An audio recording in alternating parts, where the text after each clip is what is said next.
ദൈവത്തിന്റെ അതിപരിശുദ്ധമായ നാമം വാഴ്ത്തപ്പെടുമാറാകട്ടെ. അനുഗ്രഹീതമായ ഈ സമയം ഞാൻ പാസ്റ്റർ ലതീഷ് രാജൻ എല്ലാവരെയും ഡെയിലി മന്നിലേക്ക് ഹൃദയം നിറഞ്ഞ സ്വാഗതം ചെയ്യുന്നു. ഇന്ന് പ്രഭാത സമയം ദൈവാത്മാവ് നമ്മോട് സംസാരിക്കുന്ന വചനം സംഖ്യാപുസ്തകം 22-ാം അധ്യായം 28-ാം വാക്യം. അപ്പോൾ യഹോവ കഴുതയുടെ വായ് തുറന്നു. അവൻ ബിലെയാമിനോട്, ഞാൻ നിന്നോട് എന്ത് ചെയ്തു? നീ എന്നെ 3 പ്രാവശ്യം അടിച്ചത് എന്ന് ചോദിച്ചു. പ്രിയ ദൈവമക്കളെ, നമ്മുടെ ജീവിതത്തിൽ ചില കാര്യങ്ങൾ സംഭവിക്കുമ്പോൾ ഒരുപക്ഷെ നമുക്കത് മനസ്സിലാകണമെന്നില്ല.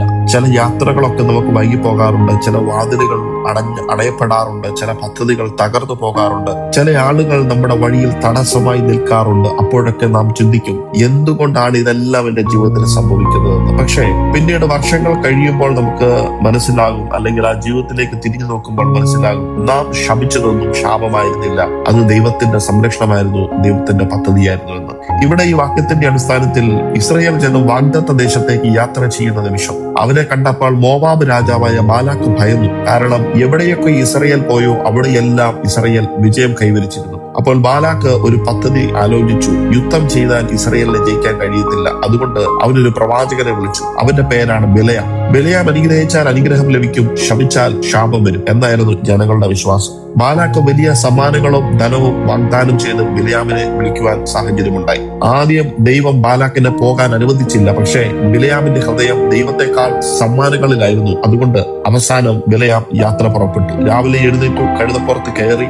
രാജാവിന്റെ അരമനയിലേക്ക് പോകുന്ന വഴിയിൽ ബിലെയാം തടയപ്പെട്ടു. ബിലെയാം കരുതുന്നത് താൻ ശരിയായ വഴിയിലാണെന്നാണ്. പക്ഷെ അവൻ അറിയാത്ത ഒരു കാര്യം അവിടെ ഉണ്ടായിരുന്നു. വഴിയുടെ നടുവിൽ വാൾ ഉരുപ്പിടിച്ച് ഒരു ദൈവദൂതൻ നിൽക്കുന്നുണ്ടായിരുന്നു. ബിലെയാം അത് കണ്ടില്ല, പക്ഷെ കഴുത അത് കണ്ടു. കഴുത പെട്ടെന്ന് വഴിമാറി. ഉടനെ ബിലെയാം വളരെയധികം കഴുതയോട് കോപിച്ചു. കയ്യിലിരുന്ന വടിയെടുത്ത് കഴുതയെ അടിച്ചു. കുറച്ചു കഴിഞ്ഞ് വീണ്ടും ദൈവദൂതൻ മുന്നിൽ നിന്നു. ഈ പ്രാവശ്യം വഴി വളരെ ഇടുങ്ങിയതായതുകൊണ്ട് കഴുത മതിലിനോട് ചേർന്ന് നടന്നു. ബിലെയാമിന്റെ കാൽ മതിലിൽ ഇടിച്ചു. വീണ്ടും ബിലെയാമിന് കഴുതമേൽ കോപം വന്നു. ആ കോപം കാരണം കഴുതയെ വീണ്ടും അടിച്ചു. 3-ാമത്തെ പ്രാവശ്യം ദൈവദൂതൻ വളരെ ഇടുങ്ങിയ സ്ഥലത്ത് നിന്നു. ഇനി വലത്തോട്ടോ ഇടത്തോട്ടോ മാറാനുള്ള സ്ഥലം കഴുതയ്ക്കില്ലായിരുന്നു. കഴുത അവിടെ തന്നെ നിന്നു. ബിലെയാം വളരെ പ്രകോപിതനായി വീണ്ടും കഴുതയെ അടിച്ചു. അപ്പോഴാണ് ആ അത്ഭുതം സംഭവിച്ചത്. ദൈവം കഴുതയുടെ വായ തുറന്നു. അതാണ് നമ്മൾ ഈ വാക്യത്തിൽ വായിച്ചത്. പിന്നീട് ഈ സാഹചര്യത്തിലൂടെ ബിലെയാമിന്റെ കണ്ണുകൾ തുറക്കപ്പെടുവാനിടയായി തീർന്നു. അപ്പോൾ മാത്രമാണ് അവൻ മനസ്സിലാക്കിയത്, താൻ അടിച്ചുകൊണ്ടിരുന്നത് പ്രശ്നമല്ലായിരുന്നു, തന്റെ ജീവൻ രക്ഷിച്ചുകൊണ്ടിരുന്നതായിരുന്നു.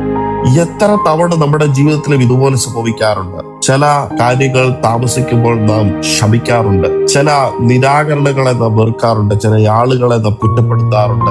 ചില അടഞ്ഞ വാതിലുകളെ കുറിച്ച് നമ്മൾ കരഞ്ഞിരിക്കാറുണ്ട്. പക്ഷെ പിന്നീട് നമുക്ക് മനസ്സിലാകും, ദൈവം നമ്മെ തടഞ്ഞതല്ല, ദൈവം നമ്മെ രക്ഷിച്ചതായിരുന്നു. ഇതെല്ലാം ദൈവത്തിന്റെ പദ്ധതിയായിരുന്നു. നമുക്ക് മുന്നിലുള്ള അപകടം ഒരുപക്ഷെ നാം കാണാറില്ല, പക്ഷെ ദൈവം അത് നന്നായിട്ട് കാണുന്നുണ്ട്. നമുക്ക് നാളെയെ പറ്റി നമുക്ക് അറിയണമെന്നില്ല, പക്ഷെ ദൈവത്തിനത് നന്നായിട്ട് അറിയാം. ഇന്ന് ഈ സാഹചര്യത്തിൽ നിങ്ങളുടെ ജീവിതത്തിൽ വൈകിപ്പോയ പല കാര്യങ്ങൾ ഉണ്ടായിരിക്കാം.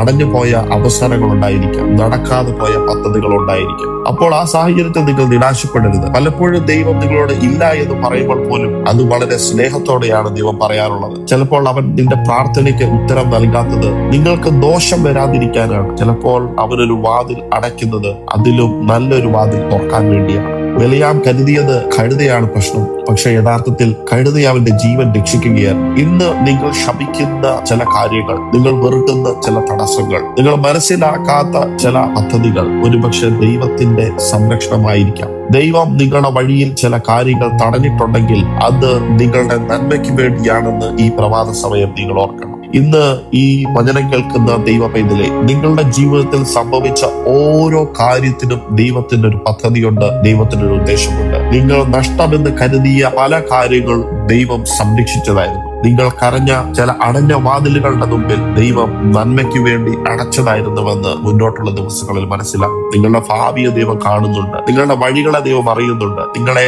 അപകടങ്ങളിൽ നിന്ന് രക്ഷിക്കുവാൻ നമ്മുടെ ദൈവം ഇന്നും ശക്തനാണ്. ഇന്ന് കർത്താവ് നിങ്ങളോട് പറയുന്നു, നീ മനസ്സിലാക്കാത്തത് കൊണ്ട് ഞാൻ പ്രവർത്തിക്കുന്നില്ല എന്നല്ല, ഞാൻ നിന്നെ സ്നേഹിക്കുന്നത് കൊണ്ടാണ് ഇങ്ങനെയുള്ള കാര്യങ്ങളെ അനുവദിക്കാത്തത്. അതുകൊണ്ട് ദൈവം നമ്മളെ സ്നേഹിക്കുന്നത് കൊണ്ട് ചില കാര്യങ്ങൾ നമ്മുടെ ജീവിതത്തിൽ തടയപ്പെട്ടു പോകാറുണ്ട്. അതൊന്നും തിന്മയ്ക്കല്ല, അതെല്ലാം നന്മയ്ക്കാണെന്ന് മനസ്സിലാക്കി ഈ വചനത്തിന് മുമ്പാകെ നമ്മളെ തന്നെ താഴ്ത്തി സമർപ്പിച്ച് നമുക്ക് ഒരുമിച്ച് പ്രാർത്ഥിക്കാം. സ്വർഗീയ പിതാവേ, ഞങ്ങൾക്ക് മനസ്സിലാകാത്ത സാഹചര്യങ്ങളിലും എന്നെ വിശ്വസിക്കാനുള്ള കൃപ നൽകണം. ഞങ്ങളുടെ ജീവിതത്തിൽ നീ അടച്ച വാതിലുകൾക്കായി പോലും നന്ദി പറയുവാനുള്ള ഞങ്ങൾക്ക് കൃപ നൽകണം. നീ ഞങ്ങളെ സംരക്ഷിക്കുന്നുവെന്ന് വിശ്വസിക്കുന്നതിന് വിശ്വാസം ഞങ്ങൾക്ക് നൽകണം. ഞങ്ങളുടെ ഓരോ ചുവടുകളും നിന്റെ ഇഷ്ടപ്രകാരം നടത്തണം. പ്രാർത്ഥന കേട്ടതിനായി സ്തോത്രം. യേശുവിൻ നാമത്തിൽ തന്നെ ആമേൻ, ആമേൻ, ആമേൻ. ഇതുവരെയും വചനം ശ്രമിച്ച എല്ലാവരെയും ദൈവം ധാരാളമായി അനുഗ്രഹിക്കട്ടെ. Have A blessed day. God bless you.